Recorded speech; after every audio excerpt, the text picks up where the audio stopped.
আসসালামু আলাইকুম এভরিওয়ান। আজকে আমরা এই ম্যাথের সলিউশন দেখব। আমাদের এই চ্যানেলে বিভিন্ন চাকরির পরীক্ষার বিভিন্ন ম্যাথের সলিউশন যাচ্ছে। কাইন্ডলি আমাদের চ্যানেলটিকে সাবস্ক্রাইব করে দিবেন। তো চলুন এখন আমরা আজকে এই ম্যাথের সলিউশনে নেমে পড়ি। এখানে কি বলছে যে কালাম ও তার 4 পুত্রের বয়সের গড় হচ্ছে 20 বছর। আচ্ছা, কালামের স্ত্রী ও ওই 4 পুত্রের বয়সের গড় হচ্ছে 17 বছর। কালামের বয়স 40 বছর, তাহলে স্ত্রীর বয়স কত? তাহলে আমরা যেটা করি, আমরা একটু স্টেপ বাই স্টেপ করে নিচে নামতে থাকি। তাহলে আমরা যেভাবে স্ত্রীর বয়সটা বের করবো সেটা দেখতে পেয়ে যাব। তো আপনারা মনোযোগ সহকারে দেখেন। তো ফার্স্টে কি হবে, ফার্স্ট হচ্ছে যেহেতু আমাদের কালাম এবং ওই 4 পুত্রের বয়সের গড়টা দেওয়া আছে, গড়টা দেওয়া আছে 20 বছর। তো আমরা জানি যখন গড় দেওয়া থাকে এবং যে কয়জন ব্যক্তির গড় বা যে কয়টা সংখ্যার গড় দেওয়া থাকে, যদি আমাদের সেই সংখ্যা উল্লেখ থাকে প্লাস গড়টা উল্লেখ থাকে, তাহলে আমরা কিন্তু খুব সহজেই সমষ্টিটা বের করতে পারি। সো আমরা বলতে পারি যে কালাম ও তার 4 পুত্রের বয়সের সমষ্টি। এখন দেখেন এখানে মানুষ কয়জন, 4 পুত্র প্লাস কালাম, তাহলে 4 প্লাস 1 মানে হচ্ছে 5 জন। তাহলে আমাদের যে গড়টা, সেই গড়ের সাথে আমাদের কত গুণ হবে? গড়ের সাথে গুণ হবে 5। তাহলে আমাদের সমষ্টিটা বের হবে। তো আমরা যদি 20 এর সাথে 5 গুণ দিই তাহলে হবে হচ্ছে 100 বছর। এটা কি বের হলো? এটা হচ্ছে কালাম ও তার 4 পুত্রের বয়সের সমষ্টি। এটা কার? এই যে কালাম কে দিয়ে দিলাম, আর হচ্ছে 4 পুত্র, 4 পুত্র পি দিলাম। এই বয়সের সমষ্টিটা কার? কালাম এবং তার 4 পুত্রের। আমি আপনাদেরকে এইভাবে মুখে মুখে বলে দিচ্ছি, বাট আপনারা যদি রিটেনে আসে তাহলে কিন্তু অবশ্যই লিখে করবেন। যেমন উপরে লিখবেন এই যে গড়ের জায়গায় কালাম এবং তার 4 পুত্রের বয়সের গড় 20 বছর, কালাম এবং তার 4 পুত্রের বয়সের সমষ্টি যেভাবে বের করে 100 বছর। ঠিক আছে, আমি এটা আপনাদেরকে বোঝানোর জন্য এভাবে লিখতেছি। আর এমসিকিউতে আসেন তো অবশ্যই শর্টকাটে সব কাজ করবেন। তো এটা হচ্ছে কালাম এবং তার 4 পুত্রের বয়স। তো কালাম এবং তার 4 পুত্রের বয়স দেওয়া আছে আমরা পেয়েছি হচ্ছে 100 বছর, কিন্তু আমাদেরকে আবার এক্সট্রা একটা ইনফরমেশন দেওয়া আছে যেটা হচ্ছে কালামের বয়স। তো আমরা আবার এখানে এই যে কালামের বয়সটা জানি কত, 40 বছর। তাহলে এই যে এই 40 তো এখানে ইনক্লুড হয়ে আছে।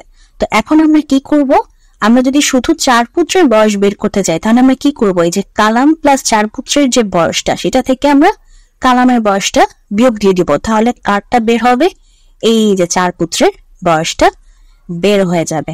তাহলে আমরা কি করতে পারি, এই যে কালাম প্লাস 4 পুত্র থেকে যদি আমরা কালামের বয়সটা সরিয়ে দিই, মানে হচ্ছে 100 থেকে যদি 40 সরিয়ে দিই, তাহলে আমাদের কত আসবে? 60। আর এটা কার মান? এই যে 4 পুত্রের, কারণ এটা কাটা যায়, কে কাটা যায়। সো 4 পুত্রের বয়সের সমষ্টি পেয়ে গেলাম আমরা কত? 60 ইয়ার্স বা 60 বছর। ঠিক আছে, তো এখন আপনারা যখন রিটার্নে লিখবেন তখন উল্লেখ করে নেবেন যে দেয়া আছে কালামের বয়স 40 বছর। তাহলে সুতরাং 4 পুত্রের বয়স, ও যে তখন 100 বিয়োগ 40 করবেন, তাহলে 4 পুত্রের বয়সের সমষ্টি বের হয়ে যাবে 60 বছর। তো এরপরে আবার নেক্সট লাইনে উল্লেখ করা আছে যে কালামের স্ত্রী ও 4 পুত্রের বয়সের গড়। তো কালামের স্ত্রী ও 4 পুত্রের বয়সের গড়। আমি এখানে আপনাদের একবার লিখে দিচ্ছি, তাহলে আপনার উপরে কি লিখবেন সেটা বুঝে যাবেন। কত? 17। সুতরাং কালামের স্ত্রী ও 4 পুত্রের বয়সের সমষ্টি কত হবে? এখানেও কয়জন? এখানেও 5 জন, কারণ 4 পুত্র প্লাস কালামের স্ত্রী। তাহলে 17 গুণ কত হবে? 5। তো 17 গুণ 5 করলে আমাদের বের হয় হচ্ছে 85। সো 85 বছর। আচ্ছা, এখন দেখেন এটা হচ্ছে কালামের স্ত্রী প্লাস 4 পুত্রের বয়সের সমষ্টি হচ্ছে 85 বছর। একটু আগে আমরা 4 পুত্রের বয়সের সমষ্টি পেয়ে গেছি 60 বছর। তো এখন আমরা এই যে কালামের স্ত্রী ও 4 পুত্রের বয়সের যে সমষ্টি, সেটা থেকে যদি 4 পুত্রের বয়সের সমষ্টিটা বিয়োগ করে দিই, তাহলে কার বয়সটা থাকে? শুধু কালামের স্ত্রীর বয়সটা থাকে। তাহলে এখানে উল্লেখ হবে হচ্ছে আমরা জানি, কারণ আমরা বের করে নিছিলাম, এই জন্য হবে আমরা জানি। আবার দেয়া আছে লিখবেন না, কারণ চার পুত্রের বয়সটা আমরা ম্যাথ করে বের করছি। আমরা জানি চার পুত্রের বয়সের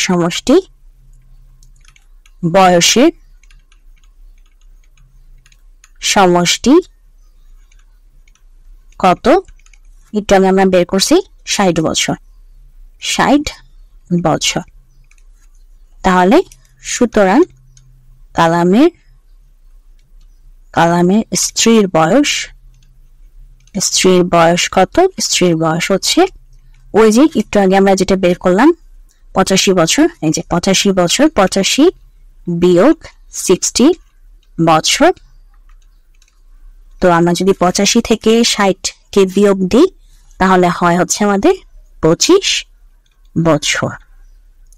আমাদের কাছে কিন্তু এটাই জানতে চাইছে, যে দেখেন কোশ্চেনে কি ছিল, কালামের স্ত্রীর বয়স। তো আমরা স্ত্রীর বয়সটি কিন্তু পেয়ে গেলাম। এই যে কালামের স্ত্রীর বয়স হচ্ছে কত? 25 বছর। তো এটাই হচ্ছে আমাদের অ্যান্সার। তো এটাই ছিল আজকে ম্যাথের সমাধান। যদি ম্যাথের সমাধানটি আপনাদের ভালো লেগে থাকে অবশ্যই ভিডিওতে লাইক দিবেন। কোনো জায়গায় বুঝতে অসুবিধা হলে অবশ্যই কমেন্ট সেকশনে জানাবেন, আর অবশ্যই চ্যানেলটিকে সাবস্ক্রাইব করে দিবেন। ভালো থাকবেন।